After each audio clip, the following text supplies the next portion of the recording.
یہ اس طرح کی باتیں یہ کر رہے ہیں کہ نہ کوئی ڈیولپمنٹ ہے، نہ کوئی موبائل سروس چل رہی ہے، نہ سڑک بن رہی ہے، نہ کچھ ہو رہا ہے. اور دوسری طرف ہم دیکھتے ہیں تو وہاں پہ ڈیولپمنٹ بھی ہو رہی ہے، وہاں پہ مالز بھی بن رہے ہیں، سب کچھ ہو رہا ہے، اور پھر یہ کہتے ہیں کہ ہم نے وہ حصہ بھی لے لینا ہے.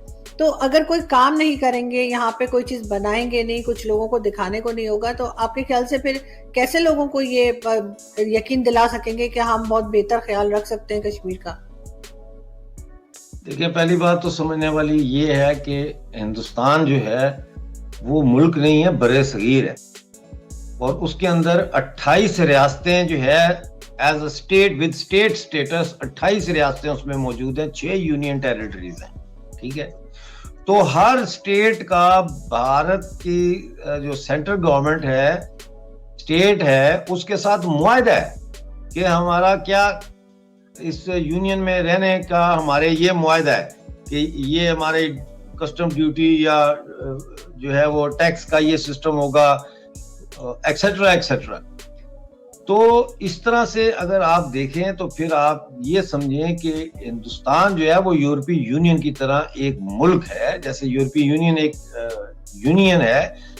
بھارت کی کو بھی انڈین یونین کہا جاتا ہے، انڈیا کی یونین کی ریپبلک ہے، وہاں کی جو گورنمنٹ ہے اس کو یونین گورنمنٹ، مطلب وہاں پہ یونین منسٹر ہوتا ہے باقاعدہ، جو پورے یونین کے تمام اسٹیٹس اور یونین ٹیریٹریز کو دیکھتا ہے.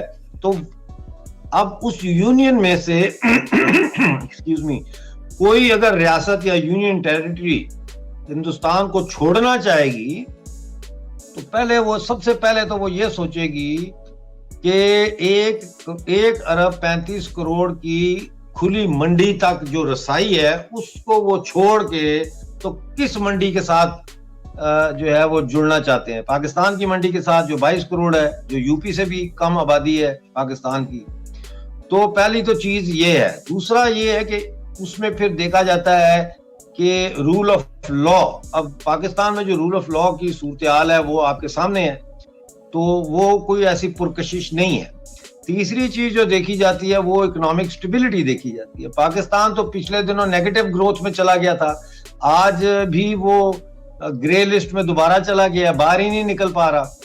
تو ایسی ایک انسٹیبل اکانومی جو ہے جس کا کوئی بھروسہ نہیں ہے اور جو قرضے پر چل رہی ہے، اس میں کیا اٹریکشن ہوگی کہ دوسری طرف جو ہے وہ 4 سے 6 ٹریلین کی انڈین اکانومی بننے جا رہی ہے. چوتھی چیز کہ آپ کے جو بارڈر ہے اور فورن افیئر جو ہے اور ہمسایوں کے ساتھ جو تعلقات ہیں وہ کس طرح کے، یہ ساری چیزیں جو ہے سوچ سامنے رکھی جاتی ہیں جب کوئی کسی یونین ٹیریٹری یا اسٹیٹ کے ساتھ دوسری کے ساتھ جڑنا چاہے.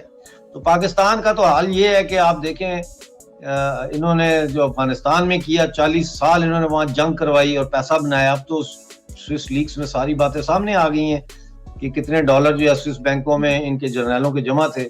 ابھی اور بھی آئے گی انفارمیشن.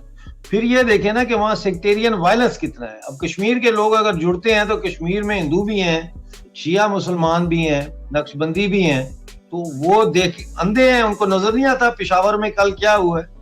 100 کے قریب لوگ مر گئے. پہلے یہ کہتے رہے 30 مرے ہیں، پھر انہوں نے کہا 57 مرے ہیں، پھر انہوں نے کہا جی بہت سو کی حالت نازک ہے. تو ایسے ملک کے ساتھ، پاکستان جیسے ملک کے ساتھ، جہاں بلوچ کہتے ہیں ہمیں آزادی چاہیے، جہاں خیبر پختونخوا والے کہتے ہیں کہ ہم تو افغان ہیں، جہاں سندھی کہتے ہیں ہمیں آزادی چاہیے، تو پھر کشمیریوں کا، جو کشمیری یہ کہتا ہے کہ اس نے پاکستان کے ساتھ جانا ہے یا کشمیر کو پاکستان کا حصہ ہونا چاہیے، اس کا میرا خیال ہے پھر ایک تو سب سے پہلے تو اس کا آئی کیو ٹیسٹ ہونا چاہیے، اس کے بعد اس کا دماغی جو ہے وہ ایویلیویشن ہونی چاہیے کہ دماغی طور پر وہ سین ہے یا انسین ہے. یہ چیز ہے. کوئی بھی پاکستان کے ساتھ نہیں جڑنا چاہتا، سب پروپیگنڈا ہے. ابھی وہاں پہ 4 دن پہلے فیشن شو ہوا، اس کے اندر لوگوں نے نعتیں بھی گائیں اور قوالی کے گیتوں کو، قوالیوں کو گیت کی شکل میں بھی گایا اور فوک گانے بھی گائے. وہ جو آپ نے سنا ہی ہوگا، میں تیرے باجرے دی راکھی، تیرے باجرے دی راکھی اڑیا میں نہ ویندی وے، وہ بھی گایا.